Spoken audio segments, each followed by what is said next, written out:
Yesterday class we discussed about the important concept, that is structure of antibody.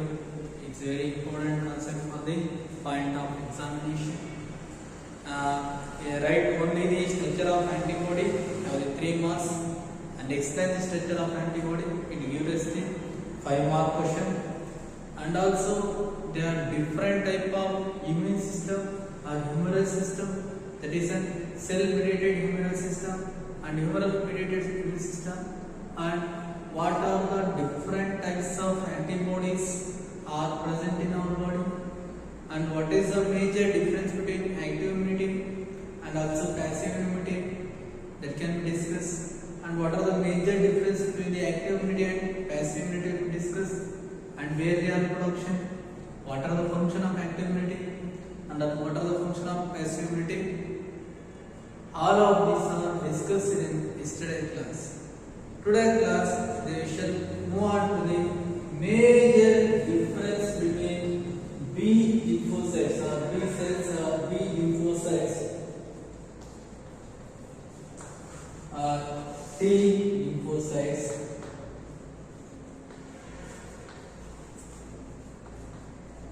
or T cells. What are the major difference between B lymphocytes and T lymphocytes? B lymphocytes are produced in bone marrow and maturation itself in a bone marrow. B cells are produced in bone marrow and maturation itself.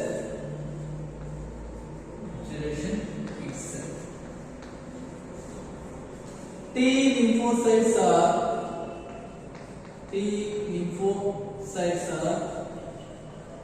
produced in bone marrow, are maturation in thymus gland, produced in bone marrow and mature in thymus.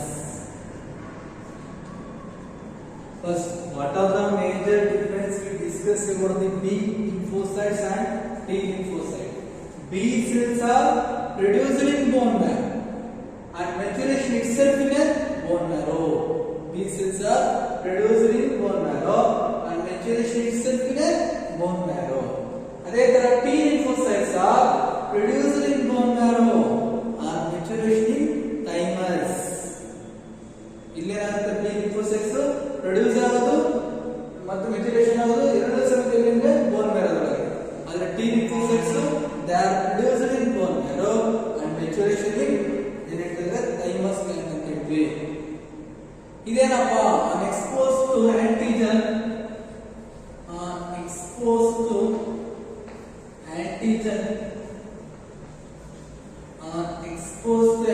beta cells are exposed to antigen become active and produce antibodies, which secretes energy, which produce energy multiplies the antibodies in plasma cells. Multiply antibodies in plasma cells ಅಂತ ಹೇಳ್ತೀವಿ. ಏನಪ್ಪ ಅಂದ್ರೆ on expose to antigen ಅಂದ್ರೆ ಈ foreign particle pathogen ಬಂದಿದೆ ಅಂದ್ರೆ ಈ pathogen ಯಾವಾಗ ಎಕ್ಸ್ಪೋಸ್ ಆಗ್ತದೋ, ಈ ಪ್ಯಾಥೋಜನ್ ಯಾವಾಗ ಎಕ್ಸ್ಪೋಸ್ ಆಗ್ತಿವೋ they can become active and multiply antibodies produced from plasma cells ಅಂತ ಹೇಳ್ತೀವಿ. ಇದ್ರೇನಪ್ಪ expose to specific antigen become active, on expose to specific antigen. ಅಂದ್ರೆ on exposed to specific antigen become active, multiply antibody will be produced, antibodies are produced. ಇಲ್ಲೇನಾಗುತ್ತೆ ಯಾವ expose ಆಗುತ್ತೋ antigen ಯಾವ expose ಆಗುತ್ತೋ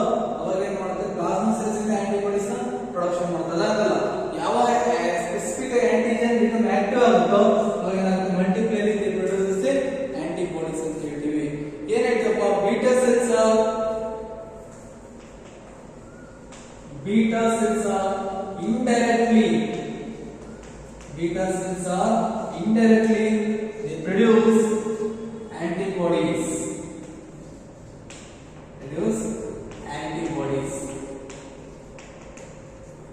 T cells are directly produce antibodies.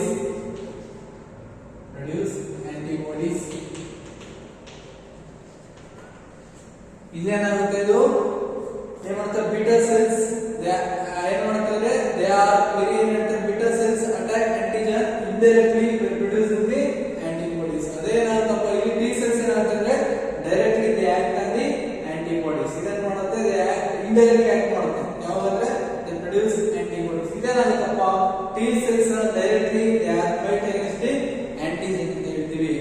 ಇದೇನಪ್ಪ they are short lifespan. They have a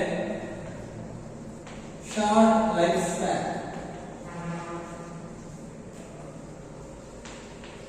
They have a long lifespan.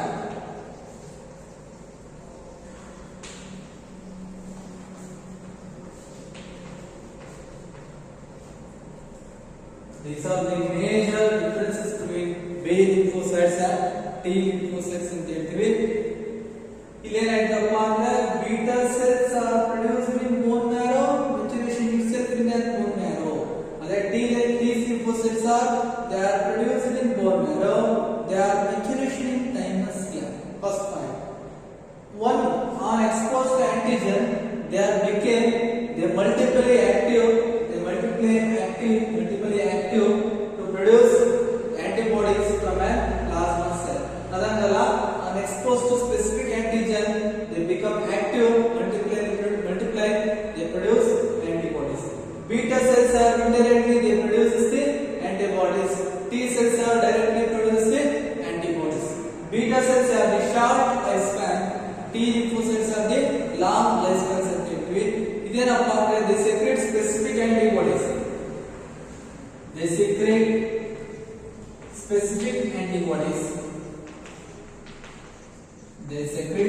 specific antibodies. ಅದೇನು ಮಾಡುತ್ತಪ್ಪ they secrete cytotoxins. They produce cytotoxin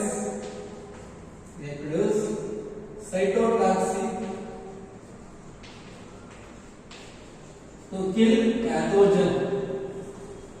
Cytotoxin to kill pathogen. Pathogenಗಳನ್ನ kill ಮಾಡೋದಕ್ಕೋಸ್ಕರ ಏನು ಮಾಡುತ್ತೆ cytotoxin ಕೊಡುತ್ತೆ. Cytotoxin ಅಂದ್ರೆ chemically destroyed pathogen. Cytotoxin ಅಂದ್ರೆ chemically destroy pathogen ನಾವು ಏನಂದ್ರೆ cytotoxin ಅಂತ ಹೇಳ್ತೀವಿ. chemically destroy pathogen ನಾವು cytotoxins ಅಂತ ಹೇಳ್ತೀವಿ. what two marks ಕೇಳ್ತಾರೆ what are the major difference between B lymphocytes and T lymphocytes? B lymphocytes are produced in bone marrow, maturation itself in the bone marrow. T lymphocytes are produced in bone marrow or maturation in thymus gland.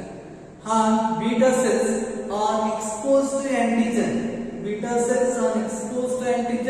They produce the antibodies from a plasma cell. T lymphocytes are exposed to antigen. They produce specific types of antibodies. Third point ಏನಂತಪ್ಪ beta cells are indirectly they produce antibodies.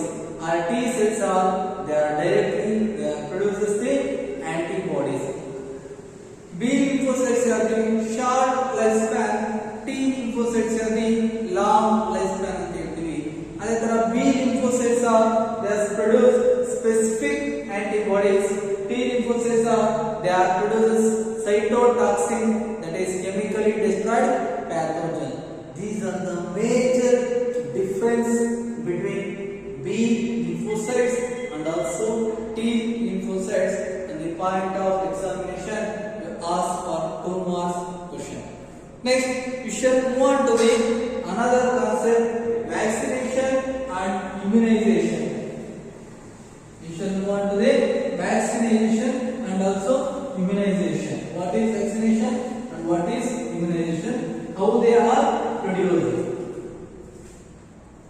Vaccination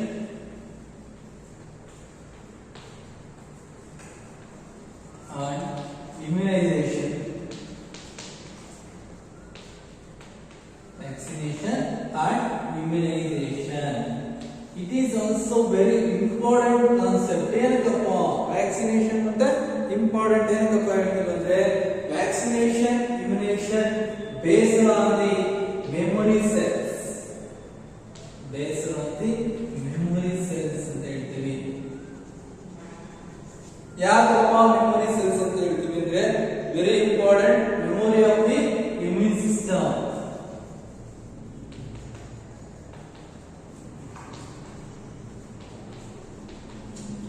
ಯಾವುದೇ ನಾವು ಒಂದು vaccination ಕೊಟ್ರೆ ಯಾವುದೇ ನಾವು immunisation ತಗೊಂಡ್ರೆ ಯಾವುದನ್ನ depend ಆಗಿರುತ್ತಪ್ಪ ಅಂದ್ರೆ based on the memory of the immune system. That is memory of the immune system ಅಂತ ಹೇಳ್ತೀವಿ.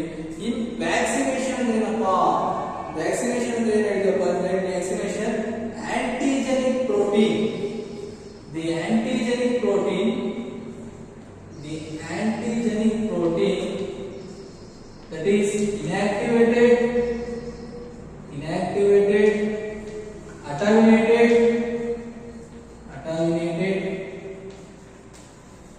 inactivated or attenuated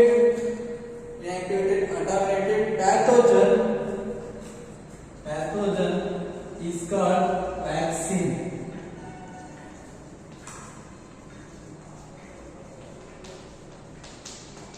Vaccine ಅಂದ್ರೆ it is an antigenic protein or inactivated, attenuated or weakened pathogen. Weakened pathogen is called as vaccines ಅಂತ ಕರೀತೀವಿ. ಈ vaccines ಅಂದ್ರೆ ಏನಕ್ಕಪ್ಪ very important. Vaccination in antigenic protein that is an inactivated or weakened pathogen or commonly called as vaccine. One marking ಇರುವುದು what is vaccine? Vaccine ಅಂತ ಕೇಳಿದ್ರೆ in vaccination the antigenic protein in vaccination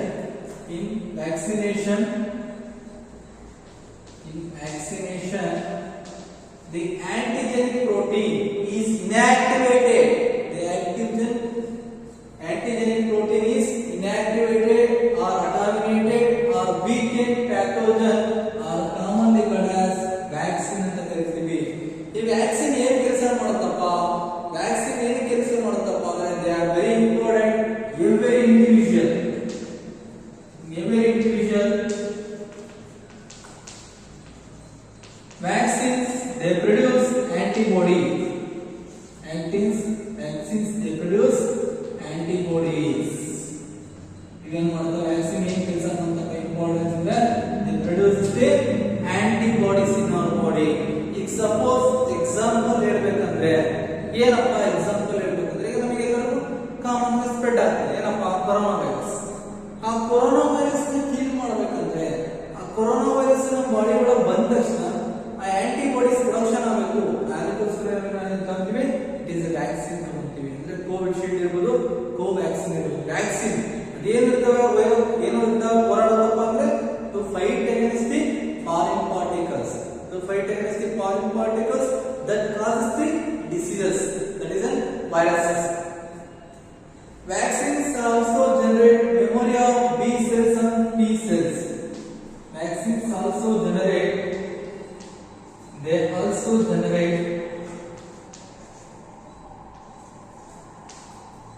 memory of B cell and T cell. Memory of the B cell and T cell ಅಂತ ಹೇಳ್ತೀವಿ.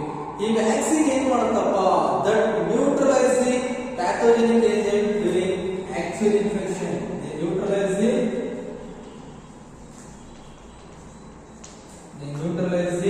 pathogenic agent.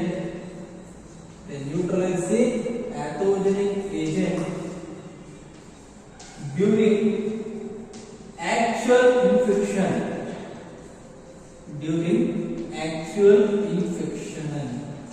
ಯಾವಾಗ actual infection ಆಗಿರುತ್ತೋ ಆ vaccine ಏನ್ ಮಾಡುತ್ತೆ that ನ್ಯೂಟ್ರಲೈಸಸ್ the pathogen. ಆ pathogen kill ಮಾಡಿರ್ತಲ್ಲ, ಆ pathogen body ಒಳಗೆ ಇರ್ತಲ್ಲ, ಆ ಕೆಮಿಕಲ್ ಟಾಕ್ಸಿನ್ ಏನ್ ಮಾಡುತ್ತೆ ನ್ಯೂಟ್ರಲೈಸ್ ಮಾಡುತ್ತೆ ನಮ್ಮ ಬಾಡಿ ಒಳಗೆ. ಅವಾಗ ಏನಾಗುತ್ತೆ ಆ ಆಂಟಿಬಾಡೀಸ್ ನಮ್ಮ ಬಾಡಿ ಒಳಗೆ ಪ್ರೊಡಕ್ಷನ್ ಆಗಕ್ಕೆ ಹೆಲ್ಪ್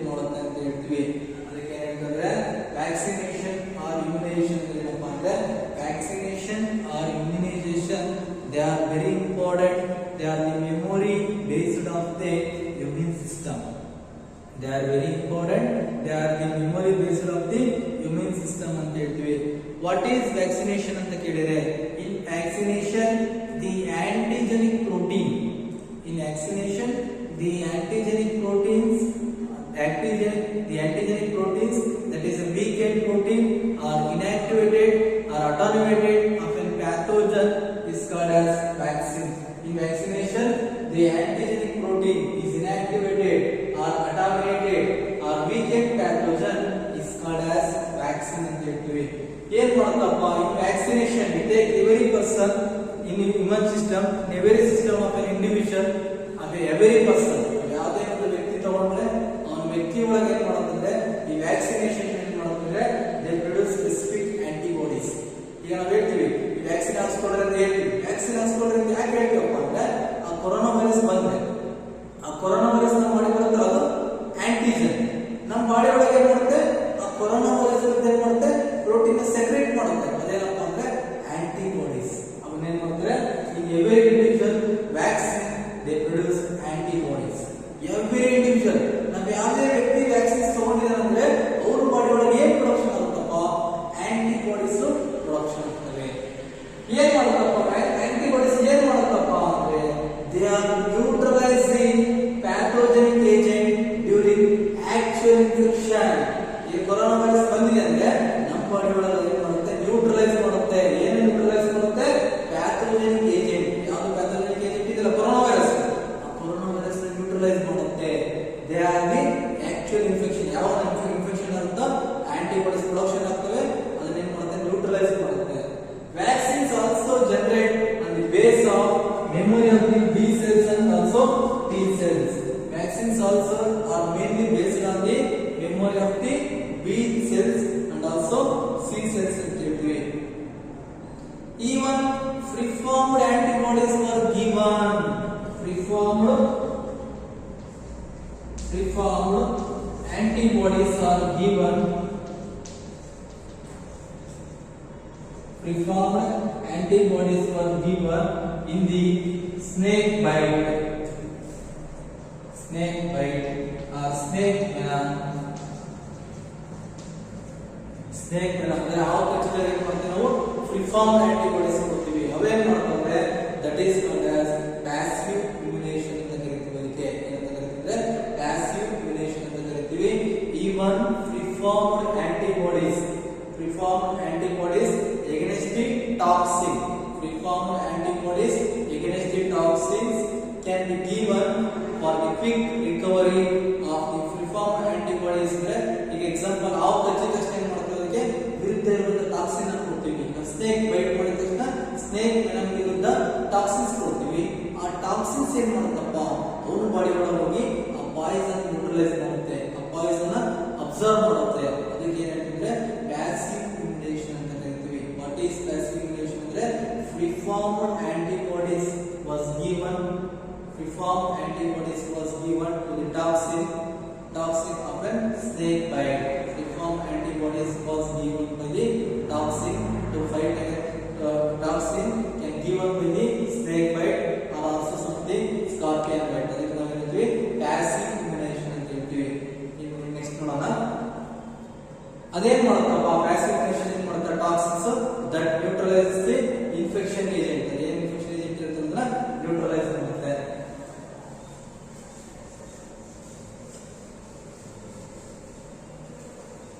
ನೆಕ್ಸ್ಟ್ ಇಲ್ಲಿ ಬಂದ ತಕ್ಷಣ ಏನಾಗುತ್ತಪ್ಪ, what are the major difference between the active immunization and passive immunization. Active immunization ಏನಂತಪ್ಪ, when a person are exposed to the environment, when a person are exposed to specific antigen, when a person are exposed to the specific antigen or commonly called as active immunization. Passive immunization ಏನಂತಪ್ಪ, preformed antibodies was given to the toxin. Preformed antibodies was given given to the toxin.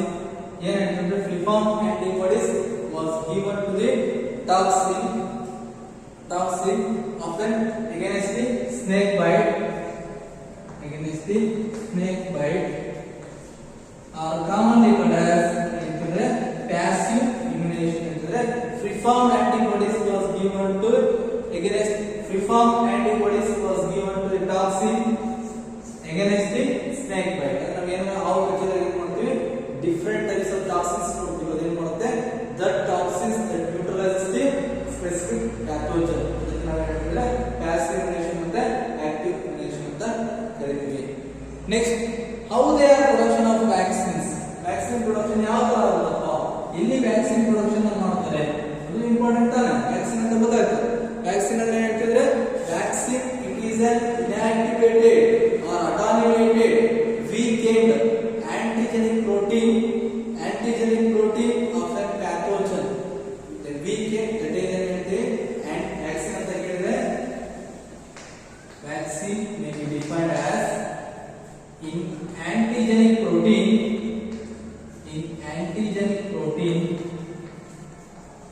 that is a weakened or inactivated attenuated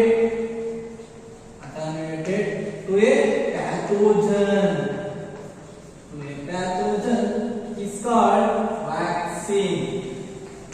It's called as vaccine.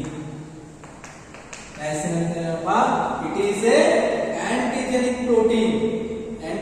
protein of a pathogen is called also vaccine. Is an inactivated attenuated or antigenic protein are commonly called as vaccines ಅಂತ ಸಮೇತ ಕರೀತೀವಿ. Vaccine may be defined as an inactivated or attenuated weakened protein of a pathogen are commonly called as vaccine ಅಂತ ಹೇಳ್ತೀವಿ. ಈ vaccine ಯಾವುದು ಮುಖಾಂತರ ಮಾಡ್ತಾರಪ್ಪ? That is a recombinant DNA technology or DNA technology ಅಂತ ಹೇಳ್ತೀವಿ. recombinant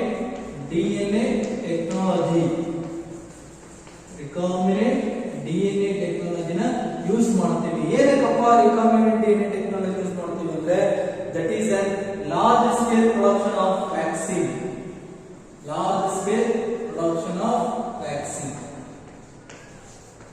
ನಮಗೆ ವ್ಯಾಕ್ಸಿನ್ ಒಂದು ಸ್ವಲ್ಪ ಕಂಡುಹಿಡಿಯೋ ಮಾಡಕ್ಕಲ್ಲ, ಎಲ್ಲರೂ ಕೊಡಬೇಕು. ವ್ಯಾಕ್ಸಿನ್ ಅಂತ ಏನ್ ಮಾಡ್ತಾರೆ?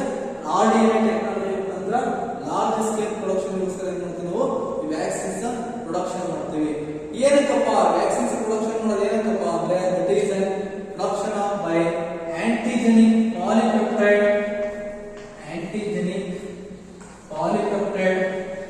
chain of bacteria,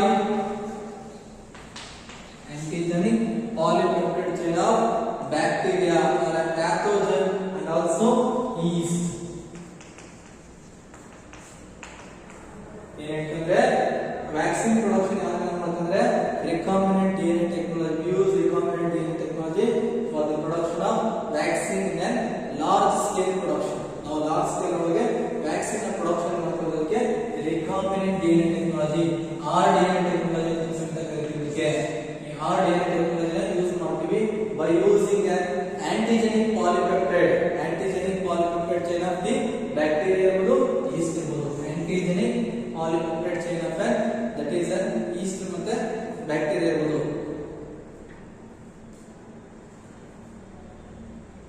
ಅದೇ ತರ ಯಾವ ಎಕ್ಸಾಂಪಲ್ ಕೊಟ್ಟಿದ್ರೆ hepatitis B vaccine. Hepatitis B vaccine are produced from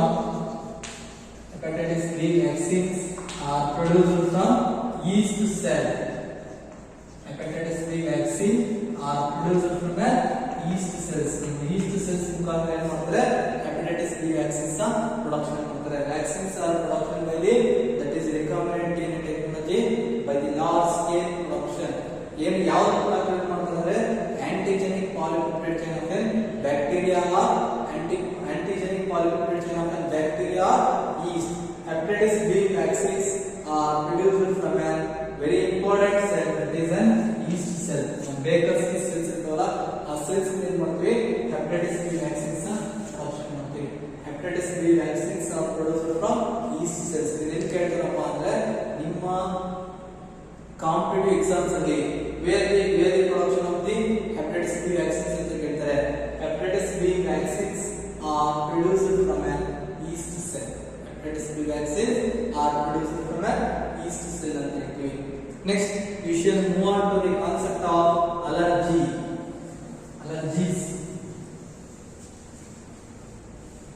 Next concept, allergies.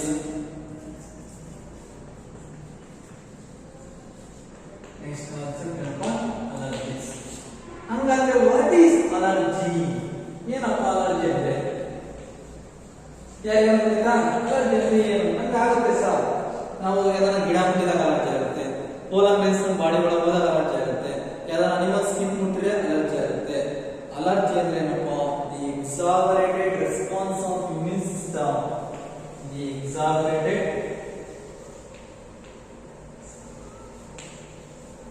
exaggerated response of immune system. Exaggerated response of immune system.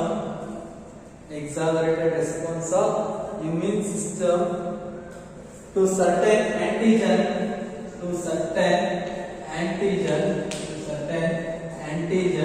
present in an environment. Certain antigen present in a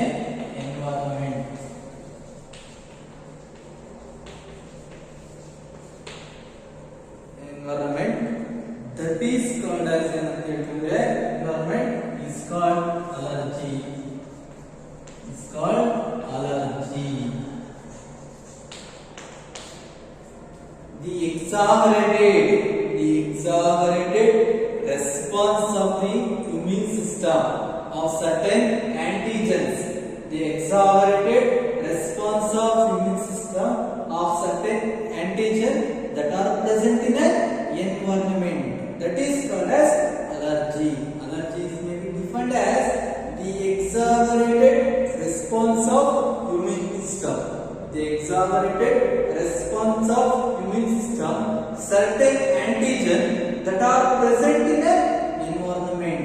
ನಮ್ಮ ಸುತ್ತಮುತ್ತ environment ಇರುವಂತ ಪ್ಯಾಥೋಜನ್ಗಳನ್ನ ನಮ್ಮ body ಒಳಗೆ ಹೋದ ತಕ್ಷಣ ನಮಗೆ ಏನ್ ಮಾಡುತ್ತೆ ಇಮ್ಯೂನ್ ಸಿಸ್ಟಮ್ ಎಕ್ಸಾಗರೇಟೆಡ್ ರೆಸ್ಪಾನ್ಸ್ ಮಾಡುತ್ತೆ. ಆ ಎಕ್ಸಾಗರೇಟೆಡ್ ರೆಸ್ಪಾನ್ಸ್ ಏನಪ್ಪ? That is allergy. The exaggerated response of immune system of certain antigen that are present in an environment. Certain antigen that are present in an environment. Antigen ಏನಪ್ಪ? Antigen ಅಂದ್ರೆ ಏನು? Foreign particles. What do you mean antigen? Antigens are the foreign particles. ಇನ್ನೊಂದ್ಸಲ ಹೇಳ್ತೀನಿ ನೋಡ್ರಿ. Allergy, the exaggerated immune response of certain antigen that are present in an environment are commonly called as allergy. ಯಾವ್ದಪ್ಪ allergens ಅಂದ್ರೆ ಏನಪ್ಪ? Allergens ಅಂದ್ರೆ ಏನಪ್ಪ? The substance which cause allergy. The substance which cause allergy are commonly called as allergens. The substance which cause allergy are called allergens. ಯಾವ substance ಅಲರ್ಜಿನ ಕಾಸ್ ಮಾಡುತ್ತಲ್ಲ ಅದಕ್ಕೆ ನಾವು allergens ಅಂತ ಹೇಳ್ತೀವಿ. ಅಲರ್ಜೆನ್ಸ್ ಅಂದ್ರೆ the substance which cause an allergy. The substance which cause an allergy are commonly called as allergens. The substance which cause an allergy are commonly called as allergens ಅಂತ ಹೇಳ್ತೀವಿ. Allergens ಅಂತ ಹೇಳ್ತೀವಿ. The substance which cause allergy are commonly called as allergens ಅಂತ ಕರೀತೀವಿ. ಏನಪ್ಪ ಈಗ ಅಲರ್ಜಿಯನ್ನು ಕಾಸ್ ಮಾಡುವಂತ antibody ಯಾವಪ್ಪ? ಯಾವಪ್ಪ antibodies ಅಂದ್ರೆ IgE antibody that causes the allergy. IgE antibodies during is produced by allergic reaction. ನಮ್ಮ ಬಾಡಿ ಒಳಗೆ ಅಲರ್ಜಿ ಆಗಿದೆ ಅಂತ ಪ್ರೊಡಕ್ಷನ್ ಅಲರ್ಜಿ ಆಗಿದೆ ಅಂತ ಐಡೆಂಟಿಫೈ ಮಾಡೋದು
ಡಸ್ಟ್.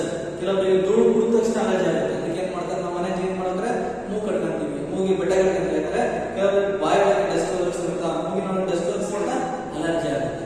ಕೆಲವೊಬ್ಬರಿಗೆ ಏನಾಗುತ್ತೆ, ಪೋಲನ್ ಲೈನ್ಸ್, ನಮ್ಮ ಬಾಡಿ ಒಳಗೆ ಪೋಲನ್ ಲೈನ್ಸ್ ಸಮೇತ ಅಲರ್ಜಿ ಆಗುತ್ತೆ. ಕೆಲವೊಬ್ಬರಿಗೆ ಕಾಂಗ್ರೆಸ್ ಗಿಡ ಮುಟ್ಟಿದ ತಕ್ಷಣ ಅಲರ್ಜಿ ಆಗುತ್ತೆ. ಯಾಕಂದ್ರೆ that is very important. Allergy mainly caused by the pollen lines ಇರ್ಬೋದು, ಅನಿಮಲ್ ಡ್ಯಾಂಡ್ರಫ್ ಇರ್ಬೋದು. ಕಾಮನ್ ಸಿಂಪ್ಟಮ್ಸ್ ಏನಪ್ಪಾ, ಸಿಂಪ್ಟಮ್ಸ್ ಏನಪ್ಪಾ ಅಲರ್ಜಿ ಆಗಿದೆ ಅಂದ್ರೆ ನಮಗೆ ಸಿಂಪ್ಟಮ್ಸ್ ಏನಪ್ಪಾ, ರೋಗ ಲಕ್ಷಣಗಳೇನಪ್ಪಾ ಅಲರ್ಜಿ ಆಗಿದೆ ಅಂದ್ರೆ ನಮಗೆ ವೆರಿ ಇಂಪಾರ್ಟೆಂಟ್ ಸಿಂಪ್ಟಮ್ಸ್ ಅಂದ್ರೆ very important symptoms. That is ಏನ್ ಹೇಳ್ತಿದ್ರೆ ರನ್ನಿಂಗ್ ನೋಸ್ ಇರ್ಬೋದು, ಸ್ನೀಸಿಂಗ್ ಇರ್ಬೋದು, ಸ್ನೀಸಿಂಗ್, ಅದೇ ತರ ರನ್ನಿಂಗ್ ನೋಸ್ ಇರ್ಬೋದು, ಸ್ನೀಸಿಂಗ್, ರನ್ನಿಂಗ್ ನೋಸ್ ಇರ್ಬೋದು. ಅದೇ ತರ ಏನಾಗುತ್ತಪ್ಪ ಅಂದ್ರೆ ಸ್ನೀಸಿಂಗ್, ವಾಟರಿ ಐಸ್ ಇರ್ಬೋದು, ಕಣ್ಣಲ್ಲಿ ನೀರು ಬರುತ್ತೆ, ವಾಟರಿ ಐಸ್ ಎಕ್ಸೆಟ್ರಾ. ಏನಪ್ಪ ನಿಮಗೆ ಅಲರ್ಜಿ ಆಗಿದೆ ಅಂದ್ರೆ ಹೆಂಗೆ ಸಿಂಪ್ಟಮ್ಸ್ ತೋರಿಸ್ತಾನೆ? A person that suffer from allergy, a person that suffer from allergy, how to express their symptom? Due to sneezing, continuous sneezing ಇರ್ತಾನೆ, along with running nose, along with watery eyes. These are the common symptoms for the allergy. Allergy ಆಗಿದೆ ನಮಗೆ common symptoms sneezing ಇರಬಹುದು, running nose ಇರಬಹುದು, ಅದೇ ತರ watery ice ಇರಬಹುದು. ಇವೆಲ್ಲವೂ ಏನು ಹೇಳ್ತಿದ್ರೆ there is common symptoms for the ಹೇಳ್ತೀವಿ. ಆದ್ರೆ ಏನಪ್ಪ ಅಲರ್ಜಿ ಯಾವ್ದ್ರಿಂದ ಆಗುತ್ತಪ್ಪ, ಅಲರ್ಜಿ ಯಾಕೆ ಆಗ್ತಿದೆ ಅಂದ್ರೆ due to the allergy is due to the allergy is due to histamine chemical. ಯಾವಪ್ಪ chemical? histamine and serotonin. histamine and serotonin, they are secreted from mast cells. They are secreted from mast cells ಅಂತ ಹೇಳ್ತೀವಿ. ಯಾವಾಗ ಆಗುತ್ತಪ್ಪ, ಯಾವ chemical reaction ನಮಗೆ allergy ಆಗುತ್ತೆ ಅಂದ್ರೆ allergy is due to histamine and serotonin. They are secreted from the mast cells. Histamine, very important. Name the two chemicals which secretes allergy ಅಂತ ಹೇಳ್ತಾನೆ. Name the two chemicals that secretes the allergy ಅಂತ ಹೇಳ್ತಾನೆ. Very important. Histamine and serotonin. Histamine and serotonin, they are secreted from a mast cells. Histamine and serotonin, they are secreted from the mast cells. ಆದ್ರೆ allergy ಬಂದ್ಬಿಟ್ಟಿದೆ, ಅವನಿಗೆ ಯಾವ ತರ treatment ಕೊಡಬೇಕು? ಬಂದ್ಬಿಟ್ಟಿದೆ allergy, ಅವನಿಗೆ ಯಾವ ತರ ಟ್ರೀಟ್ಮೆಂಟ್ ಕೊಡ್ಬೇಕಪ್ಪ? ಈ ಕೆಮಿಕಲ್ಸ್ ಇದಾವಲ್ಲ ಅದಕ್ಕೆ ಆಪೋಸಿಟ್ ಆಗಿರುವಂತ ಟ್ರೀಟ್ಮೆಂಟ್ ಕೊಡಬೇಕು. ಆ ಆಪೋಸಿಟ್ ಟ್ರೀಟ್ಮೆಂಟ್ ಅಂದ್ರೆ ಯಾವಂದ್ರೆ ಡ್ರಗ್ ಲೈಕ್ ಆಂಟಿಹಿಸ್ಟಮೈನ್ ಡ್ರಗ್ ಡ್ರಗ್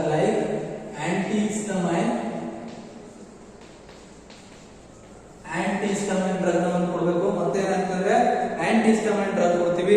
ಅದ್ರ ಜೊತೆಗೆ ಏನಪ್ಪಾ ಅಂದ್ರೆ ಅಡ್ರಿನಲಿನ್ ಮತ್ತೆ ಸ್ಟೆರಾಯ್ಡ್ ಡ್ರಗ್ಸ್ ಕೊಡ್ತೀವಿ. ಅಡ್ರಿನಲಿನ್ ಒಳಗಿರೋದು adrenaline and also gives the steroids. ಇದೇನ್ ಮಾಡುತ್ತಪ್ಪ ಈ ಸ್ಟೆರಾಯ್ಡ್ಸ್ ಎಲ್ಲವೂ ಏನ್ ಮಾಡ್ತಾವಂದ್ರೆ ದೇ ಕಂಟ್ರೋಲ್ ಏನ್ ಮಾಡ್ತಾವಂದ್ರೆ they reduce the symptoms of allergy. ಯಾವುದೇ ಪೇಷಂಟ್ ಅಲರ್ಜಿ ಆಗಿದೆ ಅಂದ್ರೆ ಅವ್ರಿಗೆ ಏನ್ ಮಾಡ್ತೀವಿ, ಆಂಟಿಹಿಸ್ಟಮೈನ್ ಡ್ರಗ್ಸ್ ಕೊಡ್ತೀವಿ, ಅಡ್ರಿನಲಿನ್ ಕೊಡ್ತೀವಿ, ಮತ್ತೆ ಸ್ಟೆರಾಯ್ಡ್ಸ್ ಕೊಡ್ತೀವಿ. ಆ ಸ್ಟೆರಾಯ್ಡ್ಸ್ ಕೊಟ್ಟಾಗ ಏನಾಗುತ್ತೆ, ಕ್ವಿಕ್ಲಿ ಏನಾಗುತ್ತೆ, ಸ್ಟೆರಾಯ್ಡ್ ಕೊಟ್ಟಾಗ quickly reduces the symptom of allergy. Reduces the symptoms of allergy. Reduces the symptom of allergy ಅಂತ ಹೇಳ್ತೀವಿ. ಇನ್ನೊಂದ್ಸರಿ ನೋಡ್ಕೊಳ್ಳೋಣ. What is allergy? The exaggerated immune response. The exaggerated immune response of antigen that are present in an environment. The exaggerated response of the exaggerated response of immune system of certain antigen that are present in an environment are commonly called as allergy. What are allergens? The substance which cause allergy. The substance which cause allergy are commonly called as allergens ಅಂತ ಹೇಳ್ತೀವಿ. ಆದ್ರೆ ಯಾವ antibodies ಇಂದ allergy ಬರುತ್ತಪ್ಪ? Allergic reaction ಯಾವ antibody ಇಂದ ಆಗುತ್ತೆ? Allergic reaction due to IgE antibody, immunoglobulin E antibodies is mainly responsible for the antigenic reaction or allergic reaction. Common allergy ಯಾವ್ದು ಮುಖಾಂತರ ಆಗುತ್ತಪ್ಪ? Allergy are common due to dust ಇರ್ಬೋದು, pollen grains ಇರ್ಬೋದು, ಕೆಲವೊಂದು plant touch ಮಾಡೋದ್ರಿಂದ ಇರ್ಬೋದು, ಮತ್ತೆ animal dander, ಕೆಲವೊಂದು ಅನಿಮಲ್ಸ್ ಕೂದಲು ನಮ್ಮ ಬಾಡಿ ಒಳಗೆ ಇಟ್ ಗಿವ್ಸ್ ಅಲರ್ಜಿ. ಆದ್ರೆ ಸಿಂಪ್ಟಮ್ಸ್ ಏನಪ್ಪಾ? ಈ ವ್ಯಕ್ತಿಗೆ ಅಲರ್ಜಿ ಬಂದಿದೆ, ವ್ಯಕ್ತಿಗೆ ಅಲರ್ಜಿ ಆಗಿದೆ. ವಾಟ್ ಆರ್ ದ ಸಿಂಪ್ಟಮ್ಸ್ ಅಂದ್ರೆ ದಟ್ ಈಸ್ ವಾಟರಿ ಐಸ್ ಇರ್ಬೋದು, ರನ್ನಿಂಗ್ ನೋಸ್ ಇರ್ಬೋದು, ವಾಟರಿ ಐಸ್ ಮತ್ತೆ ರನ್ನಿಂಗ್ ನೋಸ್ ಇರ್ಬೋದು. ಇವೆಲ್ಲವೂ ಏನ್ ಹೇಳ್ತಾರೆ? ಸ್ನೀಸಿಂಗ್ ಇರ್ಬೋದು. ಇವು are the common symptoms for the allergy. Allergy ಯಾವ್ದು ಮುಖಾಂತರ ಆಗುತ್ತಪ್ಪ? ಅಲರ್ಜಿ ಕಾರಣವಾದಂತ ಕೆಮಿಕಲ್ಸ್ ಯಾವಪ್ಪ? Allergy is due to important two chemicals that is histamine and serotonin. They are secrete from an mast cells. Histamine and serotonins are secreted from an mast cells which causes the allergy. What are the drugs? What are the treatment that give for the allergy? ನಾವು treatment ಏನು ಕೊಡ್ತೀವಪ್ಪ allergy ಆಗಿದ್ರೆ? Aunty histamine drug ನ ಕೊಡ್ತೀವಿ, ಅಡ್ರೆನಲಿನ್ಸ್ ಕೊಡ್ತೀವಿ, ಮತ್ತೆ steroids ಕೊಡ್ತೀವಿ. ಈ ಕೊಟ್ಟಾಗ ಏನಾಗುತ್ತೆ ಅಂದ್ರೆ quickly reduces the allergic reaction or quickly reduces the symptom of allergy ಅಂತ ಹೇಳ್ತೀವಿ. Next we go for autoimmunity. Next concept, autoimmunity. Autoimmunity ಏನಪ್ಪ autoimmunity ಅಂದ್ರೆ? ಅದು ಏನಕ್ಕೆ ಬೇಕು? autoimmunity ಹೆಸರಲ್ಲಿದೆ auto ಅಂದ್ರೆ ಏನಂದ್ರೆ ಸೆಲ್ಫ್ ಅಂತ ಹೇಳ್ತೀವಿ. immunity to fight against the infectious ability of an organism to fight against the pathogen. Autoimmunity ಅಂದ್ರೆ ಏನಂತಪ್ಪ? immune system that identify the self and non-self cells. Immune system that identify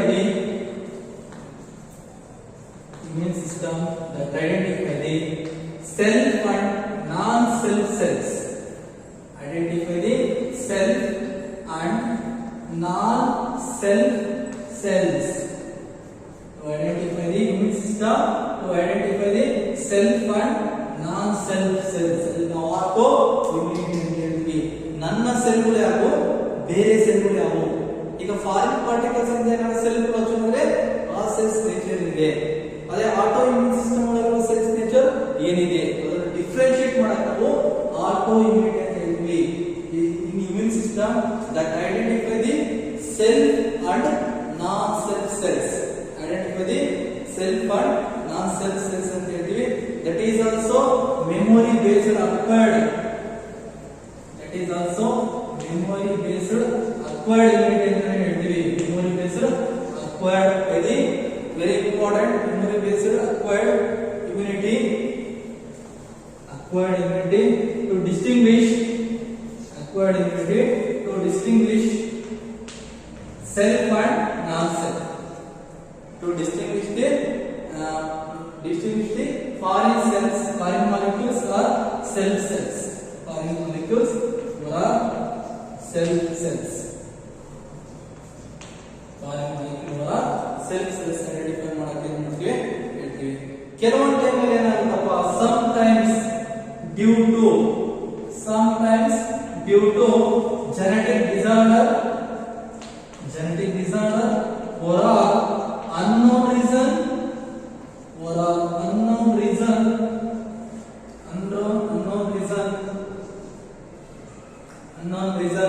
ಏನಾಗುತ್ತೆ ಅಂದ್ರೆ unknown reason ಏನಾಗುತ್ತೆ? the body cells attack self cells. The body cells attack self cells. ನಮ್ಮ body cells ಏನಿರ್ತವೆ direct ಆಗಿ ನಮ್ಮ self cells ನ attack ಮಾಡ್ತವೆ. this result damage in the cells. This results damage in the cells. This result damage in the cells that gives to rheumatics ಅಂತ ಹೇಳ್ತೀವಿ. this ಏನಂತೀವಿ? autoimmune disease ಅಂತ ಸಮೇತ ಕರೀತೀವಿ. that gives to autoimmune disease. ಯಾವಪ್ಪ example of autoimmune disease ಅಂತ ಹೇಳಿದ್ರೆ rheumatic arthritis, rheumatic arthritis, rheumatic arthritis ಮತ್ತೆ ಇನ್ನೊಂದು ಹೇಳ್ತೀವಿ multiple sclerosis. Multiple sclerosis that is called as autoimmunity. Immune system that are identify the self and non-self cells.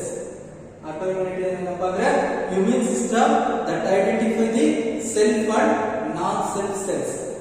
ಇದೇನಕ್ಕಪ್ಪ ಈ self ನಾನ್ self ಯಾವ ತರ ನೆನಪಿಟ್ಕೊಳ್ಳುತ್ತಪ್ಪ? It is memory based acquired ability to distinguish the foreign molecules and also self cells. Foreign molecules ಮತ್ತೆ self cells ನ differentiate ಮಾಡುತ್ತೆ. Some time due to genetic disorder, some time due to genetic disorder for unknown reasons. For unknown reason ಇರ್ಬೋದು, genetic disorder ಮುಖಾಂತರ ಏನ್ ಮಾಡುತ್ತೆ, body cells they attack on the self cells.